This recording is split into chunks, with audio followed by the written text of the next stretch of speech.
Il y a longtemps en Afrique, régnait l'homme le plus riche de tous les temps, Mansa Musa, le roi des rois. Mon peuple, une bien triste vision m'est apparue. J'ai vu notre grand empire s'éteindre et disparaître. J'ai tout vu des épreuves terribles que notre continent allait devoir surmonter. Mais ne perdez pas espoir, car j'ai aussi vu nos fils et nos filles se relever. Oui, je les ai vus redevenir maîtres de leur destin.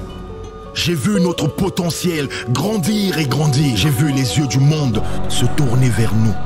J'ai vu de grands penseurs, hommes et femmes, travailler main dans la main pour redonner à ce continent toute sa grandeur. Alors oui, réjouissez-vous, car le jour viendra où ce symbole s'élèvera dans les airs. Et ce jour-là sonnera le grand retour des Mansa. Mansa Bank, forgé par nos racines, tourné vers l'avenir.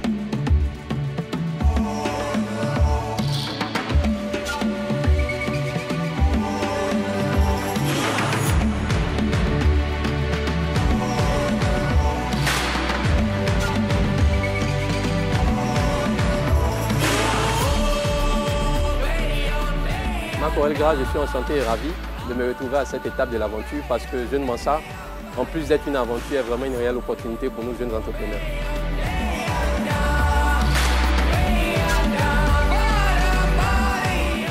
Je tiens d'abord à rendre gloire à Dieu pour être présent ici. Et maintenant que j'y suis, c'est un réel honneur et une fierté d'être là. Voilà. Merci. Je suis Georges Ouya de Balade à vélo. C'est un plaisir d'être ici. Je suis fier d'être à la Villa Mansa. Bienvenue à la Villa Mansa. C'est ici que vont se dérouler les formations de nos 15 candidats qui vont se succéder à entrer ici, dans cette villa. Ils vont procéder donc à leur formation avec les formateurs. Ensuite, ils vont se succéder devant le jury. Et le jury va décider de qui reste pour procéder par élimination et savoir qui est le vainqueur de ce financement de 100 millions de francs CFA pour l'aider donc à pousser son projet d'entreprise. Il faut les soutenir, il faut rester sur Live TV, la télé sans filtre. Jeune Mansa saison 3 se poursuit.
Bienvenue dans ce nouveau numéro de Jeune Mansa. Souvenez-vous, ils sont 16 à avoir obtenu leur passe d'entrée pour la Villa Mansa. Avant de débuter les formations et avant l'heure des premières éliminations, je vous propose de découvrir plus en profondeur les conquérants de cette saison 3. Ici à Sama, Jean Ruffin, titré d'un baccalauréat série A2, formation en marketing digital, célibataire sans enfants. Les inondations et les dégâts de tout genre proviennent de l'insalubrité des caniveaux. Le plus gros problème que nous avons pu rencontrer, c'est d'abord la compréhension de l'entourage sur le projet AGK parce que ce n'est pas permis à tout le monde. Un jeune Ivoirien qui a fait un parcours scolaire, du coup se retrouve dans la salubrité des caniveaux. Donc, du coup, les gens, ton entourage te méprise, te voit comme un bon à rien. Aller à la rencontre des particuliers dans les cités, leur parler d'affaires de caniveaux, ils trouvent ça un peu bizarre, ils trouvent ça quelque chose de nouveau. Donc on a dû batailler pour les faire comprendre la nécessité, les bienfaits, les valeurs des ouvriers dans cette histoire, de caniveaux. Tout le monde est braqué sur la fonction publique, tout le monde est braqué sur un travail décent, soit dans un bureau, tout ça. Donc, pour recruter les jeunes gens, pouvoir travailler, c'est tout un problème. Donc voici un peu les difficultés que l'on a pu rencontrer. La plus grosse réalisation que l'on a pu rencontrer le jour où on a mis AGK en place, c'était nos premiers clients qui étaient une cité à Arras 2. Ce jour, quand il m'a appelé, il était dans toutes les émotions. Parce que c'était un marché de 100 800 francs. C'est ça qui nous a permis de démarrer notre activité. Ça a permis d'acheter quelques matériels tels que les pelles, les bottes. Après ça, on a pu intégrer dans le monde des affaires avec une entreprise de la place à l'intérieur du pays. On a pu travailler avec ça. Après ça, quelques entreprises nous ont fait confiance, nous avons quelques marchés. Donc, c'est un peu ça.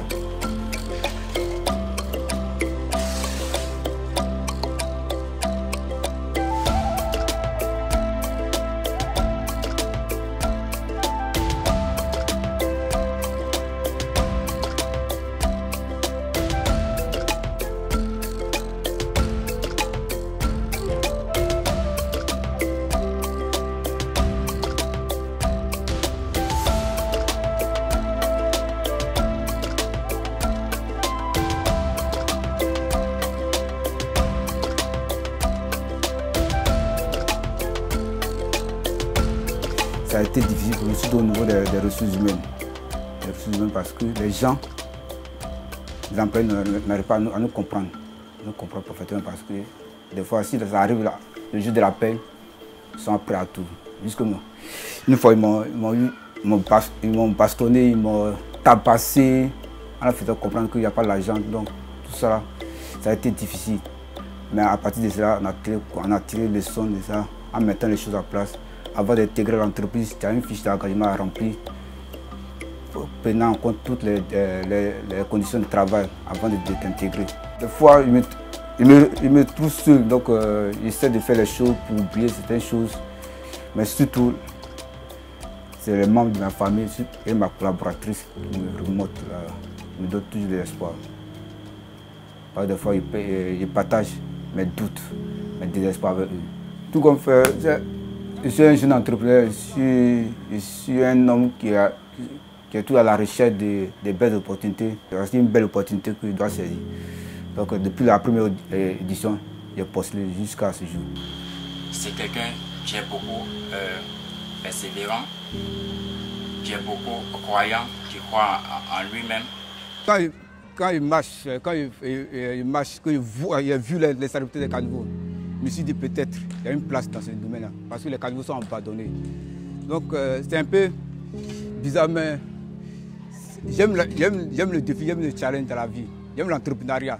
La famille a trouvé un peu bizarre mon projet, parce que, étant un jeune Ivoirien, un baccalauréat plus 2, censé travailler à la fonction publique, parce que quand tu sors de l'école, automatiquement c'est à la fonction publique. Donc il a dit non, que je vais travailler, je vais faire l'entrepreneuriat, mais voici mon projet. Ils ont trouvé ça un peu bizarre parce que ce domaine est dit réservé au moins aux illettrés. En plus, c'est un travail qui n'a pas d'avenir, je pense que c'est pas donc, dans ma première équipe, mon grand frère était avec moi. Il lui a expliqué le projet, il a adhéré à ça. Mais quand tu travailles avec la famille, il faut mettre la rigueur au service. Donc, ça m'a aidé de faire les choses, ça ne m'a pas plu. Donc, j'ai dû le laisser en cours de route. Même ma propre famille, qui est censée me protéger un peu, m'ont dit non, qu'on t'avait dit, on n'a pas écouté, mais tu dois assumer les conséquences. Si ton projet t'a amené où la mort te trouve, tu assumes les conséquences. Mais je me suis assis, beau réfléchir, je me suis dit peut-être, si j'ai emprunté cette voie parce que Dieu a eu une confiance en moi, Dieu a cru à moi, raison pour laquelle il est passé par moi pour donner ce projet. Donc, mes peines, je les ai partagées avec ma collaboratrice. Elle m'en a surmonté la difficulté. On a dû emprunter des crédits chez les gars, 2 000, 3 000, des fois 10 000. Des fois, des choses qu'on ne pouvait même pas imaginer qu'on pouvait. Mais avec ça, on a collecté pour reprendre. Puisqu'on avait tombé, on était totalement KO. Bonjour, je suis Asamoah Jean Ruffin, fondateur gérant de l'entreprise AGK. AGCAP est une entreprise qui est spécialisée dans la gestion et le nettoyage des caniveaux.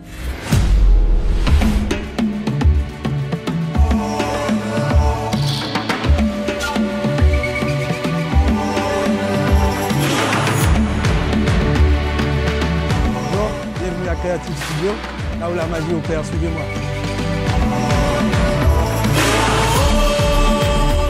Alors ici c'est l'accueil, là-haut salle de réunion, enregistrement son et audio. Ici c'est dedans la boîte noire de toutes du matériel avec toutes les machines. Et donc on rentre en salle de shoot, là où tout se prépare et tout se fait. Ça va? Bonjour.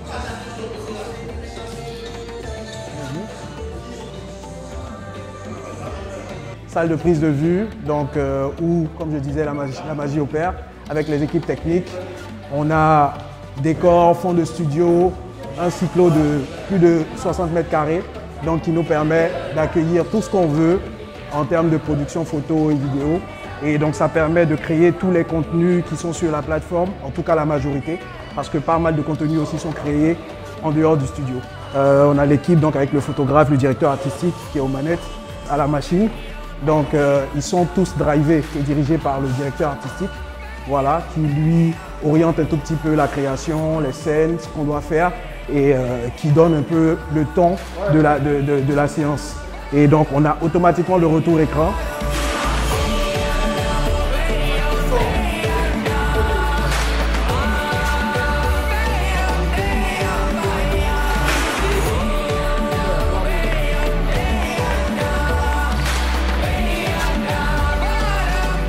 Je suis Djibril Abdelaziz Touré, père de famille, de deux magnifiques filles, marié depuis 14 ans, j'ai 39 ans.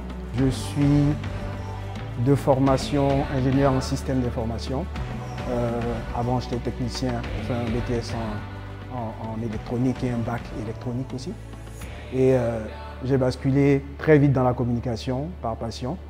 Et je suis devenu directeur artistique en publicité, photographe professionnel, élu meilleur photographe en 2017. Les réalisations dont je suis le plus fier, je suis sûrement le Golden Talent Challenge, le grand tournoi créatif, voilà, qu'on a réussi à mettre en place, qui est un événement, donc une plateforme de recrutement, de découverte de jeunes talents créatifs qu'on a fait en 2019, à la première édition en 2021, réitéré avec un très grand succès. À côté de ça, quelques trophées, comme je disais tout à l'heure, de meilleur photographe ouest-africain. Depuis très jeune, déjà, il était tout le temps sur les écrans.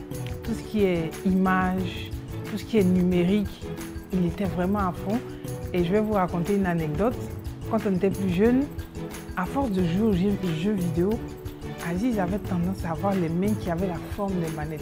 Il n'arrivait plus à replacer ses doigts pendant un certain temps. Ça ne me surprend pas aujourd'hui que ce soit une personne qui évolue dans tout ce qui est numérique, tout ce qui est lié à l'image. Alors Numipix, c'est une aventure qui démarre réellement en 2016. En 2014, on mûrit l'idée qu'on est encore en agence de communication. Premier niveau de développement de la plateforme en 2019. Difficulté, derrière, on perd notre serveur qui brûle à l'international et on ne peut pas récupérer nos données. Donc deuxième aventure 2021, on refaire encore une nouvelle équipe, on remonte une nouvelle plateforme. Au lancement, la plateforme se fait hacker.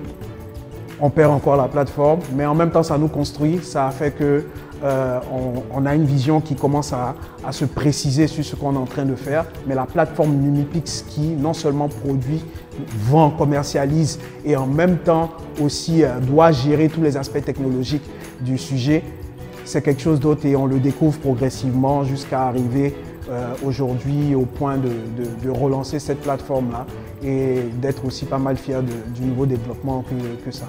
Et voilà, et donc il y a quelques personnes aussi autour comme ça qui sont stratégiques, à qui on parle, voilà, des personnes comme monsieur et madame Soumaro, qui sont des appuis. À un moment, je me suis un peu inquiétée pour lui parce que je me suis dit, avec toutes ces idées, est-ce qu'il aura la capacité de pouvoir se concentrer pour faire réussir une idée?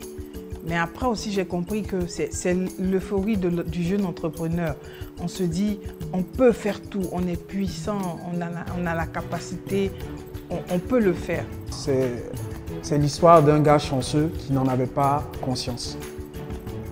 Un gars qui est hyper chanceux, qui a des parents magnifiques, qui a une famille magnifique, qui a la chance d'être assez intelligent, qui fait des prouesses, bac en première, des choses comme ça, et qui ne se rend même pas compte de la chance qu'il a à chaque fois aux différentes étapes.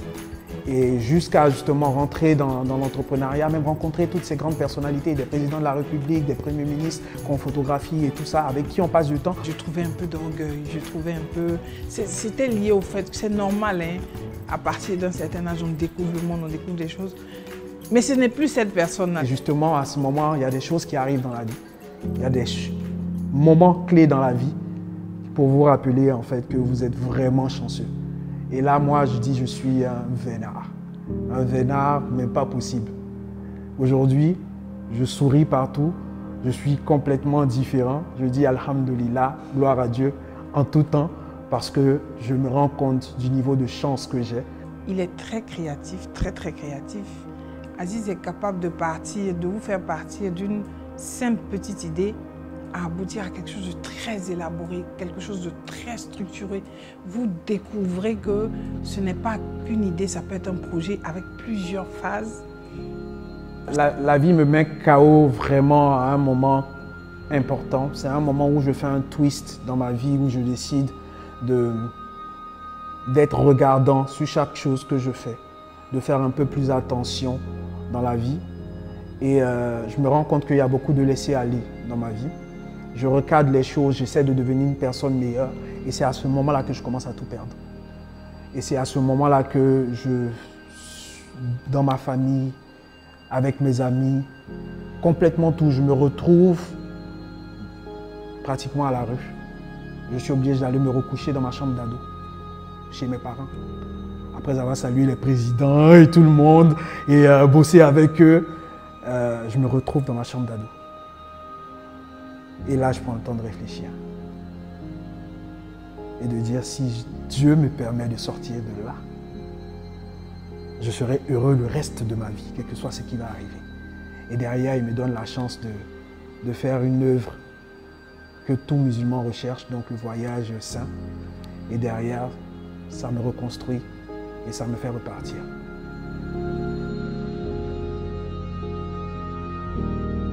Les difficultés qu'il a rencontrées ont fait de lui quelqu'un de très spirituel.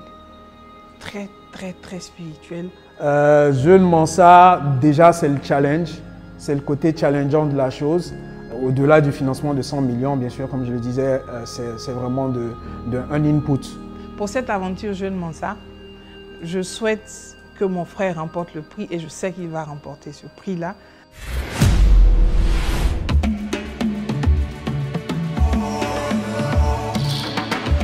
Je vous présente ma femme, notre femme, la femme Belle Etienne.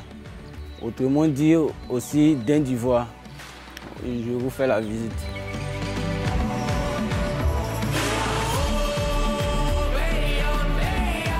Alors là, c'est notre bâtiment, le bâtiment d'Inde, où nous élevons les dindons. Voilà. Les dindes sont déjà finies, il nous en reste 13. Vous voyez comme elles sont grosses. Elles ont autour de 7 kilos. Autour de 7 kilos. Le bâtiment qui est là, il a une capacité de 1000 dindes. Voilà, voici, ça c'est le site qui a Montezo. Le site il est assez grand. Je ne me dis pas, la superficie c'est sur 2 hectares. J'ai 25 ans. Je suis célibataire et mon parcours, j'ai eu un bac D.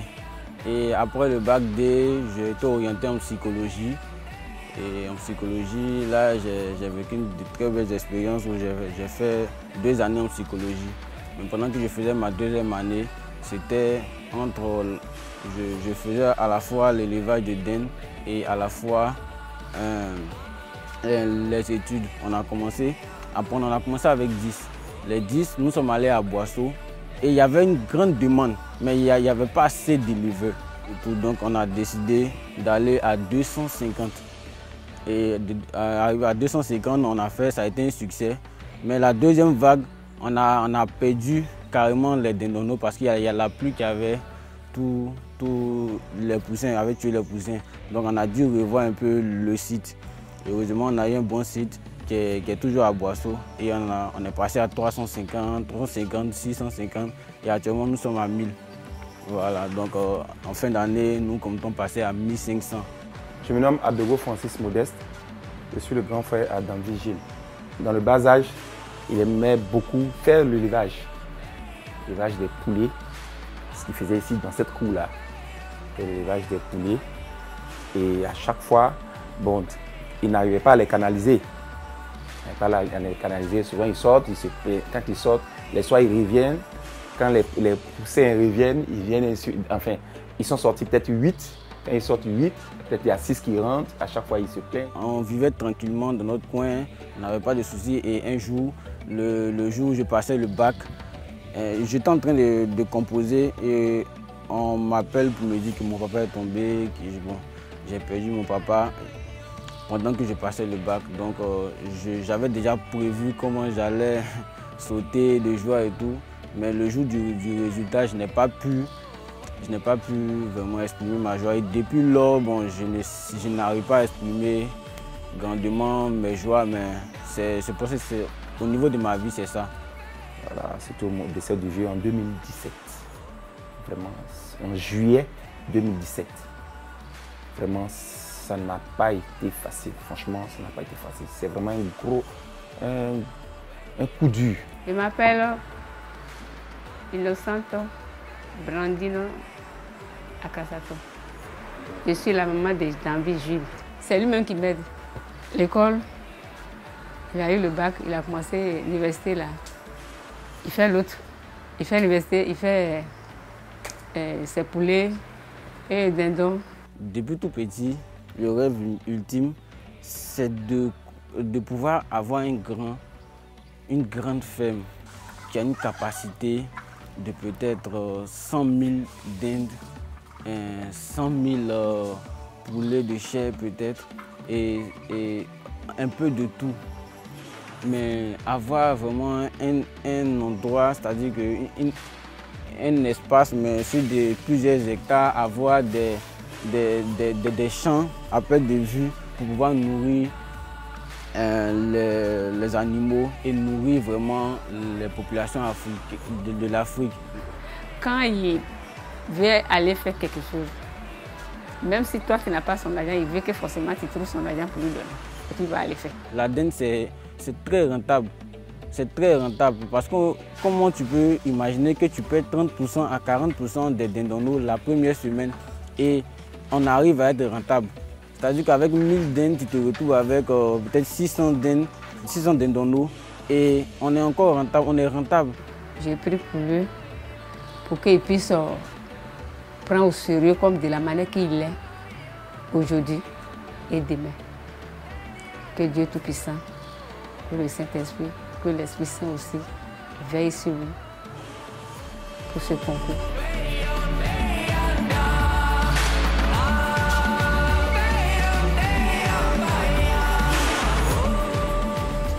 Je suis Gilles Danvi, manager de Dinde d'Ivoire. Dinde d'Ivoire est une entreprise d'élevage de dindes de chair et de commercialisation de dindonneaux de chair d'un jour. Nous avons décidé de mettre en place le premier couloir d'œufs de dinde d'Afrique de l'Ouest.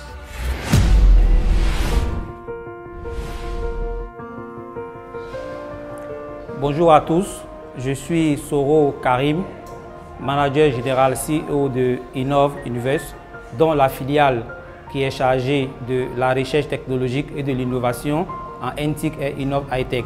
Bienvenue chez nous, nous allons vous présenter notre atelier de conception et de recherche technologique.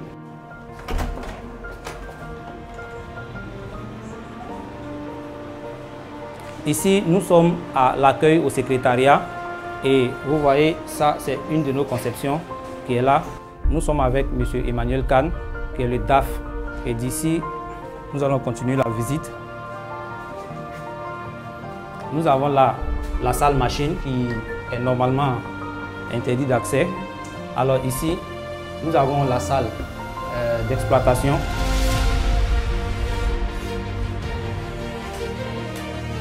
Ici, nous avons l'unité d'assemblage de production, des pentesters et de tout ce qui est conception du système qui est utilisé dans nos différents ordinateurs. Là, nous avons une définition de nos ordinateurs. Ici, nous avons également une autre finition. Nous avons des systèmes que nous avons conçus typiquement adaptés aux ordinateurs de Innov Univers, tels que le système de traçabilité et le système de géolocalisation.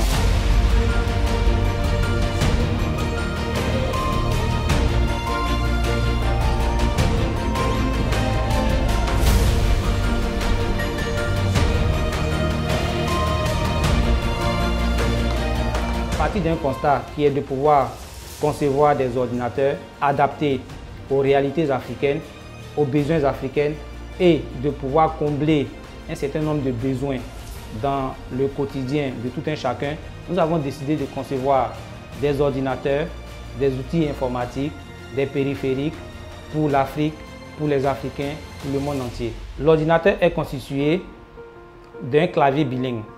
Le QWERTY et le AZERTY est automatiquement inséré sur les touches du clavier via le système d'exploitation que vous utilisez, va basculer automatiquement en fonction de l'anglais si c'est un système anglophone, QWERTY, et le clavier français si c'est un système francophone, automatiquement en AZERTY.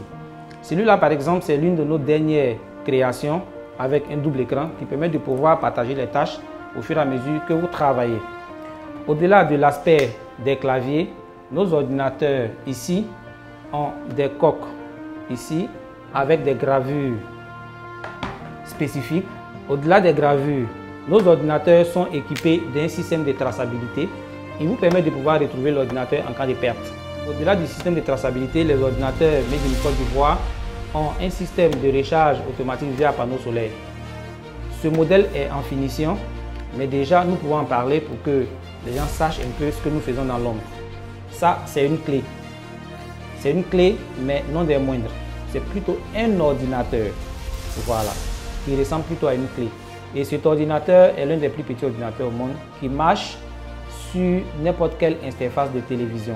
Vous branchez simplement la clé sur l'interface, sur le port HDMI de l'ordinateur et vous donne un aspect d'un ordinateur. Cet ordinateur marche avec ce gadget. Ce gadget, c'est un clavier. Ils vont de pair. Et ce clavier vous permet de pouvoir saisir automatiquement tout ce que vous aurez à faire comme tâche. Ici, nous avons le stylo LED. Le stylo LED, il vous permet de pouvoir travailler même quand vous avez une coupure d'électricité. Alors, l'autonomie est de 3 mois.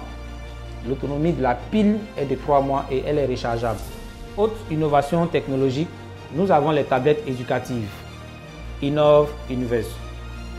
Cette tablette éducative est une tablette Android qui permet à l'enfant de pouvoir développer son quotient intellectuel, y compris un système de cours que nous avons, c'est-à-dire des cours de mathématiques, histoire géographique, sciences et également une partie que nous avons dédiée typiquement aux histoires africaines.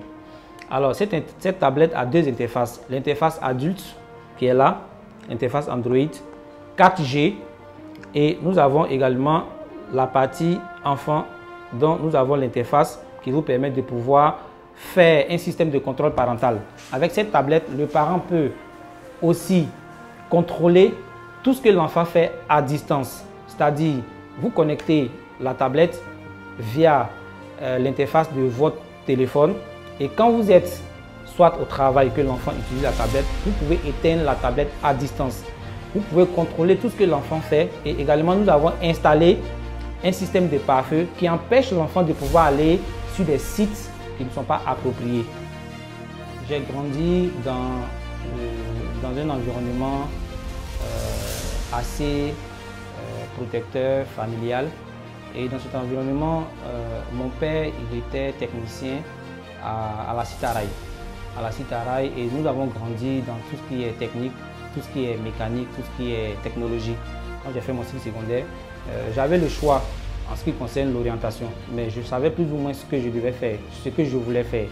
Et là, je me suis tout de suite orienté à l'informatique. Et après mon cycle ingénieur des réseaux et télécommunications, j'ai fait des certifications en CompTIA, Security Plus, en CCNA, en CCNP. Et après, je suis allé au Canada. Au Canada, j'ai fait une formation en 2S qui consistait à pouvoir me perfectionner dans tout ce qui est recherche technologique, dans tout ce qui est électronique. Et après le Canada, je suis allé en Chine. Après la Chine, je suis allé à Barcelone et je suis revenu en Côte d'Ivoire. Nos plus grandes aspirations, nos projets pour l'avenir est de pouvoir mettre en place, concevoir une usine de conception d'ordinateurs et de périphériques de A à Z. C'est-à-dire ici, par exemple, en Côte d'Ivoire, nous avons l'EVA. L'EVA est la matière première de fabrication de tout ce que nous avons comme coque en plastique et autres. Et nous, notre projet, c'est de pouvoir partir de l'EVA brut jusqu'à ce qu'on puisse avoir un produit fini qui est la transformation, la conception des coques et pourquoi pas exporter ces mêmes coques et les revendre à d'autres marques internationales. Au-delà de cet aspect, de pouvoir concevoir l'ordinateur depuis la carte mère jusqu'à la finition. Comme je le dis si bien, l'héritage n'est pas forcément pécunier. L'héritage, c'est un héritage moral, c'est une philosophie que nous voulons laisser. Cette philosophie est de pouvoir toujours apporter un plus, c'est-à-dire qu'il faut impacter ce monde positivement. Et pour l'impacter, il faut poser, il faut mener des actions. Ce sont des actions qui sont par exemple concevoir l'usine pour laquelle nous militons aujourd'hui. Je suis d'une famille modeste et j'ai perdu mon père très tôt en 2005, j'étais en seconde, et ma mère en 2020. Et après tous ces coups durs, en général, je ne dirais pas que la vie a été aussi tendre avec moi parce que il fallait forcément atteindre cet objectif que je suis en train de mener actuellement. Je suis Soro Nazona Karim. Mon entreprise est Innov Universe qui consiste à concevoir des ordinateurs made in Côte d'Ivoire, made in Africa.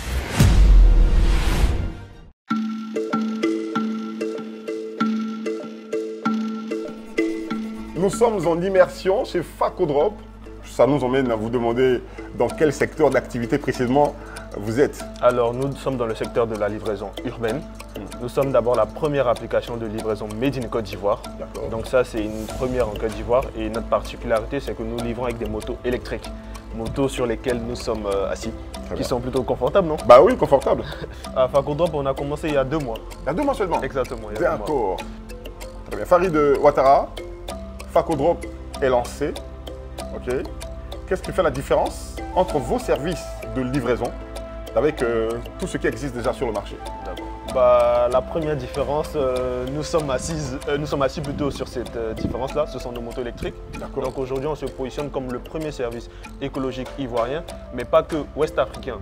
Donc nous, aujourd'hui, il y a cette volonté-là de pouvoir en fait apporter une certaine éducation écologique à la population ivoirienne, chose qui n'est pas très développée malheureusement en Afrique, mais pour nous qui avons eu la chance en fait d'évoluer dans certains pays européens qui là-bas ce sont des questions vraiment d'actualité. Donc c'était nécessaire pour moi de venir avec cette nouveauté-là pour préserver aussi les futures générations ivoiriennes. Les mêmes coûts qu'auront un chargeur par exemple d'iPhone que vous allez brancher, c'est de la même manière que c'est les mêmes coûts que vous aurez avec ces motos électriques. Avec la même autonomie de batterie? La même autonomie quand elles sont chargées 5 heures de temps. Donc généralement quand on finit nos services à 3 h du matin, elles sont chargées pour qu'on reprenne à 8h30. Donc une fois qu'elles sont chargées pendant ces 5 heures là, elles durent toute la journée. Donc pour le moment, on se trouve que tout Cocody, le grand Cocody, Abata, Plateau, Bingerville et Faya. D'accord. Qu'est-ce que vous avez rencontré sur le terrain comme difficulté? Je veux dire là, c'était comment les gens allaient appréhender ça surtout parce qu'on a eu des petits mots, mais une petite moto comme ça, vous êtes sûr que ça va pouvoir faire tout ça parce on s'est posé la question. Exactement, c'est on va dire la peur de l'inconnu. Vous en avez combien? On a 10 motos électriques. 10 motos électriques. Exactement. Vous ne fonctionnez qu'avec ces motos électriques. Exactement. Vous en avez 10. C'est au même tarif hein, que tous les autres? Livraison 1000 francs, 1500? Ça dépend 2000. des zones, mais ça varie de 1000 francs à 2000. D'accord. Donc déjà, avec toute cette zone-là, et tout, on arrive à avoir en moyenne 50 à 60 livraisons par jour. La différence avec nous, c'est qu'on est la première application de livraison made in Côte d'Ivoire. C'est-à-dire que ça paraît fou, mais il n'y avait pas d'application de livraison made in Côte d'Ivoire. Avec tout le talent qu'on a, il n'y en avait pas. Toutes les applications de livraison qui étaient présentes jusqu'à ce que nous on arrive, c'était des applications étrangères. Donc nous déjà étant dans l'année de la jeunesse, on a une application de livraison made in Côte d'Ivoire, faite par des jeunes Ivoiriens, mais ce n'est pas qu'une simple application de livraison. Cette application de livraison représente 4 modes. On a Fako Dabali, qui représente, comme le nom le dit en termes ivoiriens, Dabali c'est la nourriture. Donc dans ça, la particularité de ce mode-là, c'est que vous allez pouvoir trouver toutes sortes de nourriture. Et quand je dis toutes sortes de nourriture, c'est vraiment tout. Ça passe de la dame qui vend les bananes braisées au grand restaurant. Donc ici, c'est de montrer, de promouvoir le Made in Côte d'Ivoire. Parce que toutes ces dames-là qu'on a remarquées, les vendeuses, on va dire, en griffe urbaine, que ce soit Garba, bananes braisées, Bofloto et j'en passe, ont été négligées par les autres applications qui étaient là. Elles n'avaient pas de couverture en ligne. Aujourd'hui, nous sommes dans un monde qui est de plus en plus digitalisé. Donc nous, on a voulu apporter cette promotion-là de ces dames, de ces mamans qui ont fait, moi en tant que jeune Ivoirien, à 16 h, les galettes et tout ça, qui ont fait tout notre bonheur. Le petit goûter de 16 h. Exactement. Donc aujourd'hui, vous pouvez voir des chefs d'entreprise à 16 h qui ont, dans leur bureau, qui ont envie de galettes, mais manque de temps, où ils ne vont pas aller se placer dans la rue comme ça. Avec Fako Drop, c'est possible aujourd'hui. Très bien. Et tout cela sans prendre de frais de commission chez ces dames-là. Et donc ça, c'est le premier mode. Le deuxième mode, c'est Fako Course, qui va toujours dans cet aspect-là de promouvoir le Made in Côte d'Ivoire. Avec, sur Fako Course, vous allez pouvoir trouver vos courses de supermarché, vos courses de marché traditionnels comme le marché d'Adjamé, le marché de Coco Vico. Donc aujourd'hui, nos mamans qui n'ont pas le temps, qui travaillent énormément, qui n'ont pas le temps d'aller faire leurs courses, peut-être acheter bananes, plantains, tout ça, elles pourront via l'application Fako Drop aller faire leur marché en ligne. Oui, donc le troisième mode, c'est Fako Pharmacie. Et ça, c'est la grande révolution. Et c'est pour ce mode-là qu'on reste jusqu'à 3 h, souvent 3h30 du matin, parce qu'avec ce mode-là, on sauve des vies. Donc, je suppose que vous, peut-être quelqu'un que vous connaissez, s'est déjà trouvé dans cette situation-là. À 2 h, vous avez un petit bobo, peut-être que vous n'avez pas de moyens de déplacement, ou même si vous en avez un, si vous êtes vraiment malade et tout, c'est compliqué de se déplacer. Donc déjà, il faut trouver la pharmacie de gars. Ensuite, il faut trouver l'énergie ou une personne qui va aller chercher pour vous. Alors qu'avec Fako Pharmacie aujourd'hui, via l'application Fako Drop, vous allez pouvoir vous localiser, trouver la pharmacie qui est proche de chez vous et vous faire livrer. C'est parfait. Et en plus de ça, vous pouvez scanner même votre ordonnance sur cette application-là. Wow. Donc on sauve vraiment. Donc il y a l'aspect social, promouvoir le Made in Côte d'Ivoire, mais il y a l'aspect aussi de santé, sauver des vies. Donc le quatrième mode qui vient, c'est le livraison personnalisée, qui permet aujourd'hui de tout besoin de livraison que vous avez, vous allez pouvoir répondre à ce besoin-là via Fako Livraison personnalisée, en réservant un livreur au mois, au jour, vraiment une livraison vraiment sur mesure. On va faire avec Farid Ouattara, je veux dire, la visite du propriétaire pour connaître au mieux les locaux de Fako Drop. Mais qu'est-ce que vous allez faire avec 100 millions d'investissements? C'est très simple. Donc aujourd'hui, nous sommes la deuxième application de livraison la plus téléchargée en Côte d'Ivoire, en même pas 3 mois d'existence sur Apple Store. Donc c'est vraiment intéressant et c'est vraiment rassurant pour la suite de l'aventure Fako Drop. Mais pour répondre à cette demande-là, on a besoin de plus de moyens.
Salut à tous, je suis Farid Ouattara, fondateur de FacoDrop, le premier service de livraison écologique ivoirien et la première application de livraison Made in Côte d'Ivoire.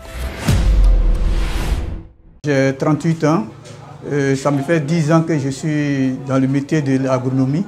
J'ai travaillé dans des structures d'abord, avant de m'engager véritablement en 2017 dans l'entrepreneuriat. Le projet que je vous présente, ça c'est la production de pâte de tomates à base de tomates fraîches.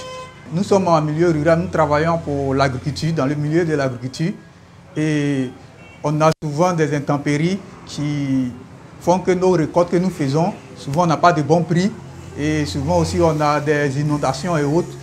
Ces choses, je me rappelle bien en 2017, j'ai perdu plus de 2 hectares de kit et puis des récoltes lorsqu'il y a eu l'inondation du Bandama au niveau de la Maraoué ici. Ça a retardé l'entreprise. Et il a fallu vraiment doubler d'efforts, moi et mes collaborateurs, pour pouvoir relancer encore Eden. Et cette année, nous avons pris plus de 1500 litres de produits avec lui, que nous avons utilisés dans le cadre de notre production de riz. Et en tout cas, c'était une grande réussite au niveau de nos différents producteurs qui ont témoigné. Et c'est ainsi que nous avons véritablement gardé le contact. Et notre collaboration se passe très bien. C'est quelqu'un de travailleur qui est vraiment rigoureux dans ce qu'il fait et il prend sérieux dans tout ce qu'il fait. Donc je pense que Goli sera notre massa de cette année. Nous avons aussi acquis un terrain pour l'usine de la pâte de tomates. Notre rêve, mon rêve, et le rêve de l'entreprise Eden, c'est d'être le premier label de production de pâte de tomates 100% naturelle en Côte d'Ivoire. Un label ivoire parce que nos gammes de produits, on les appelle les saveurs du terroir. La pâte de tomates à l'ancienne. On va prendre la tomate sur place, les produits qu'on va coacher, c'est les tomates qu'on va prendre pour produire. Mon jeune Massa, j'ai été à la première édition de Jeune Mansa quand ça a été lancé. Et j'ai été à la villa. Après le passage devant le jury, j'ai été retenu pour aller à la deuxième phase, on peut dire la demi-finale. Et j'ai eu un souci très au niveau de ma famille. J'avais ma maman qui était très malade et elle était avec moi. Et j'ai dû abandonner l'aventure sans être éliminé. Et je suis revenu, mais malheureusement, j'ai perdu maman. Et lorsque la deuxième édition a été lancée, moi, je n'ai pas pu compétir. Et cette édition, vraiment, me tient à cœur.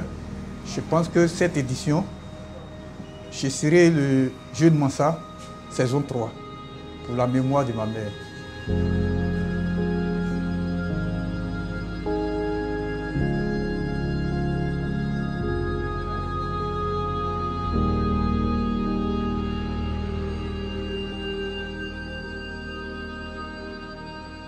Salut à tous, je suis Boni Pierre Goli, directeur général de l'entreprise agro-industrielle Eden Commodities. Nos projets consistent à la transformation de la tomate fraîche en pâte de tomate sur les gammes, les saveurs du terroir.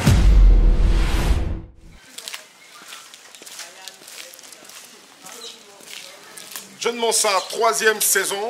Nous continuons nos immersions donc, au domicile ou en entreprise chez nos 16 candidats retenus pour entrer à la villa avec nous. Et nous sommes chez Inès Kwasi qui va nous accueillir maintenant. Bonsoir Inès. Coucou. Comment ça va? Ça va bien. D'accord, ça va très bien. On peut entrer? Très bien.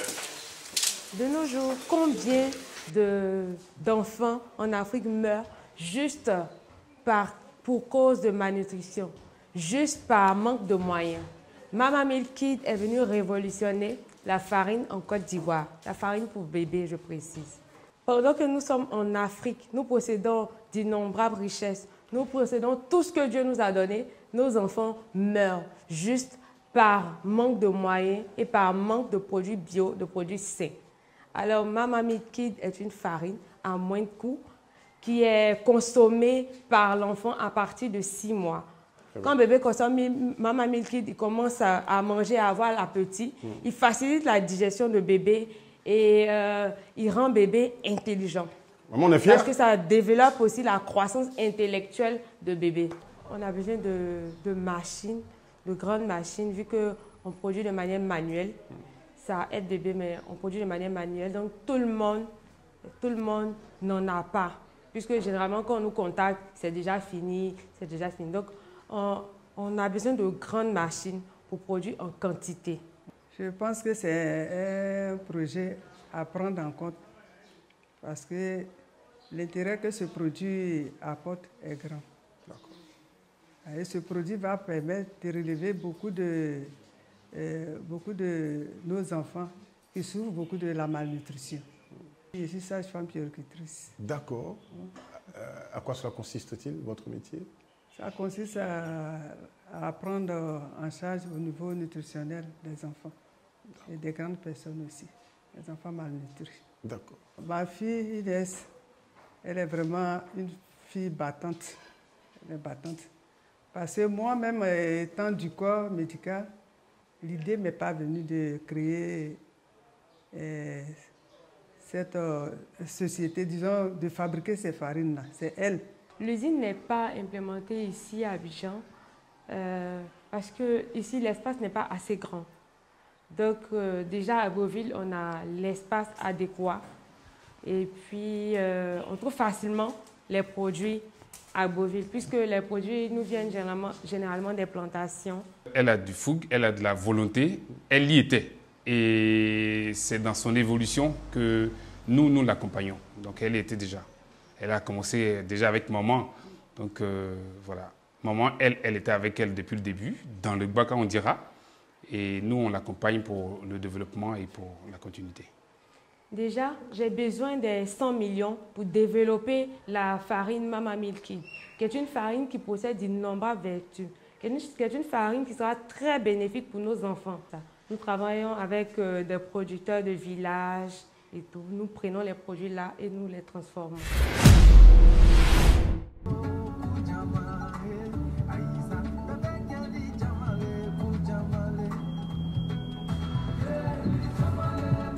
Nous avons un projet d'industrialisation, de faire beaucoup de séchoirs, d'accord, beaucoup de séchoirs solaires. Et puis nous avons pour ambition aussi de transformer, de faire de la transformation. L'idée est partie du fait que moi-même je suis agriculteur. J'ai fait 10 ans de ma vie en milieu rural. J'ai fait de l'agriculture et j'ai vu beaucoup de pertes. Vous savez, les parents souffrent, ils font de la nourriture, c'est un peu compliqué. Voilà. Si on doit travailler pour ne pas avoir ce qu'il nous faut, c'est un peu compliqué. Donc il y a beaucoup de pertes au niveau des récoltes. Donc ça m'a amené à réfléchir. Et puis je suis venu, je me suis formé à l'énergie solaire parce qu'à la base je suis installateur en énergie solaire. Quand j'ai fini d'avoir mon champ de cacao, les gens ont brûlé mon champ de cacao, l'année de production. Bon, ça m'a fait mal, mais ça m'a donné de venir me former. Il y a eu des moments où je ne croyais même plus en Dieu, où j'ai dit Dieu n'existe pas même. Il faut lutter dans la vie. Les gens disent qu'il faut souffrir pour réussir. Bon, avant, quand j'étais un peu profane, je ne comprenais pas trop ça. Je pense que j'ai les arguments. Je pense que j'ai du charisme. Je sais ce que je veux. Je rêve grand. Je parle de sécurité alimentaire. J'ai été primé par rapport à mon invention, le déshydrateur solaire, en tant que Grand Prix Bennett au Salon international. Je lutte pour la réduction des pertes post-récolte. J'ai été reconnu par l'Allemagne, la GIZ et autres. Il faut souligner que l'invention elle est brevetée. Elle est brevetée. Tout se passe ici, du ferronnier jusqu'au montage. Tout s'achète ici. Je n'importe pas de quelque part. C'est du local. Au-delà des 100 millions, je veux que les gens comprennent qu'en Afrique, il n'y a pas que l'alcool, il n'y a pas que la bière, il n'y a pas que la cigarette. Il y a des gens qui ont des cerveaux, qui réfléchissent pour faire avancer. Alors là, je vais vous présenter mon innovation, ce qui m'a valu le prix Bennett au salon Abidjan Innova, le déshydrateur solaire. Alors il se présente, il a deux parties. Hein. Là, c'est la chambre de séchage. Voilà, devant, ici, c'est la chambre de chauffe. D'accord? Alors il faut poser l'appareil au soleil. Vous le posez au soleil, les rayons du soleil tapent ici. D'accord? Il y a des entrées d'air par là. Quand vous mettez en marche, il y a un thermostat qui va vous donner la température à l'intérieur. D'accord? Donc quand vous mettez en marche, par effet de convection forcée, les ventilateurs qui sont ici font l'extraction d'air chaud. D'accord? Et donc l'air monte, l'air se réchauffe, l'air monte et ça ressort par ici. Et je vous explique ici, il y a les clés où on dispose les aliments.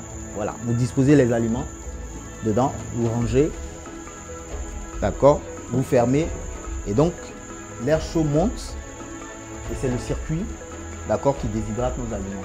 Quand vous séchez, c'est à l'abri des rayons UV.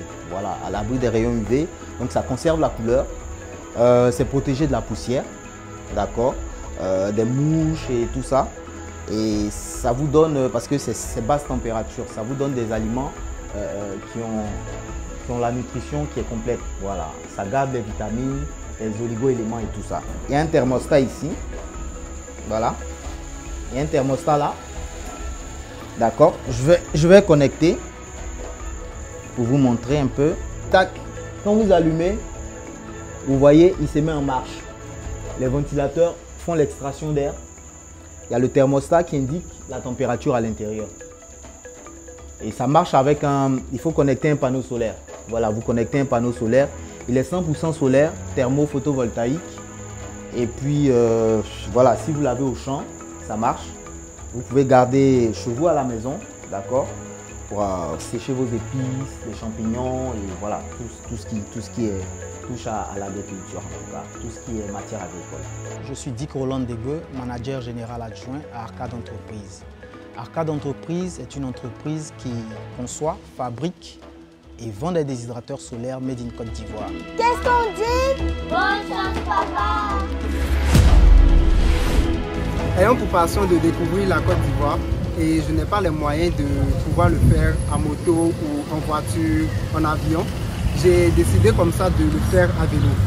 Et je me suis dit que ce serait aussi intéressant de faire participer tous les jeunes, ou même pas tous les Ivoiriens, à découvrir en fait l'histoire de la Côte d'Ivoire depuis l'époque coloniale jusqu'après l'indépendance.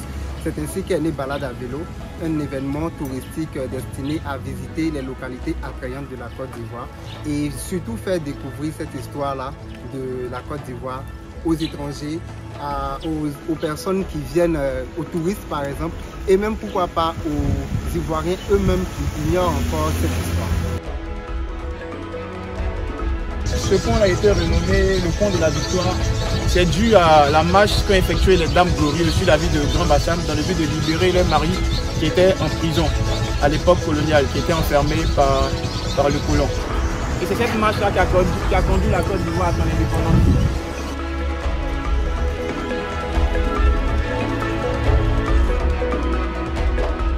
Il faut noter que nous sommes déjà en manque de vélos. Nous n'avons pas de vélo propre à nous. Donc nous bossons avec des prestataires qui soit ont des coûts de vélos très élevés.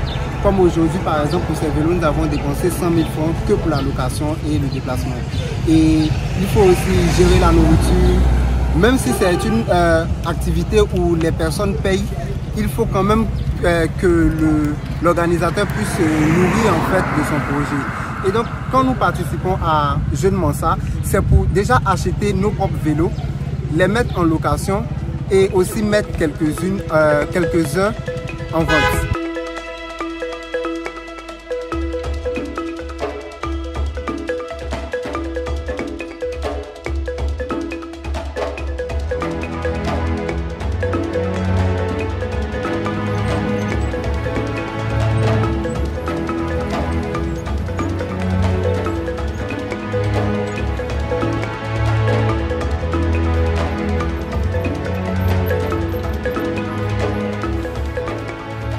Nous arrêtons vraiment pas à Grand Bassam parce que nous allons parcourir chaque ville de la Côte d'Ivoire. Donc Yamoussoukro, Jacquesville, San Pedro, Korobo, Boaké, tout ce que vous voulez, tout ce qu'il y a à découvrir, nous allons y arriver.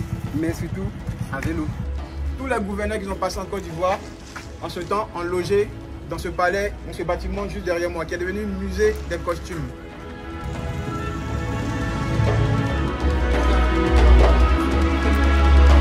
C'est comment? C'est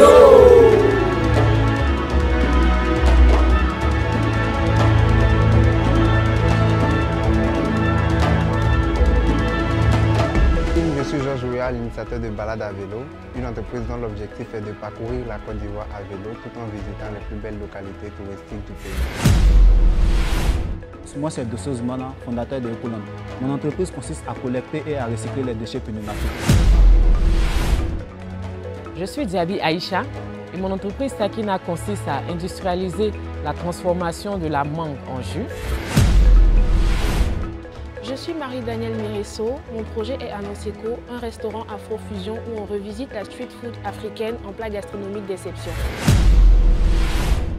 Je suis Marc Aurelga, associé gérant à Nestat SARL, une entreprise ivoirienne pour innover la cybersécurité en Côte d'Ivoire et en Afrique. Je suis Mme Krambon Tobeni Marie-France, épouse Atien, directrice de la Maison de l'Anacat, qui est une entreprise de transformation de noix et pommes de cajou en jus, en vin et en liqueur de cajou. Je suis Emmanuel Kouassi Gogo, manager de l'entreprise Nando. Mon projet Texa Lab consiste en la production de Texapon, la matière première nécessaire à la production de gel douche, savon liquide, dentifrice, etc. Allez, à présent, vous connaissez toutes les entreprises en compétition. Avez-vous des favoris? En tout cas, la semaine prochaine, ils feront leur entrée dans la Villa Monsa. Et la compétition promet d'être explosive.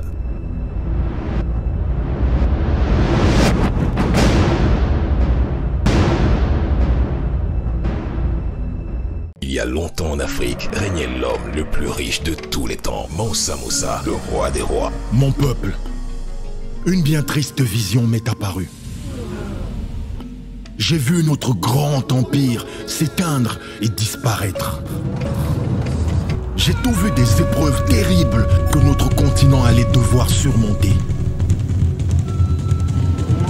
Mais ne perdez pas espoir, car j'ai aussi vu nos fils et nos filles se relever. Oui, je les ai vus redevenir maîtres de leur destin.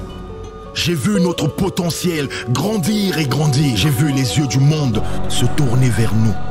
J'ai vu de grands penseurs, hommes et femmes, travailler main dans la main pour redonner à ce continent toute sa grandeur. Alors oui, réjouissez-vous, car le jour viendra où ce symbole s'élèvera dans les airs. Et ce jour-là sonnera le grand retour des Mansa.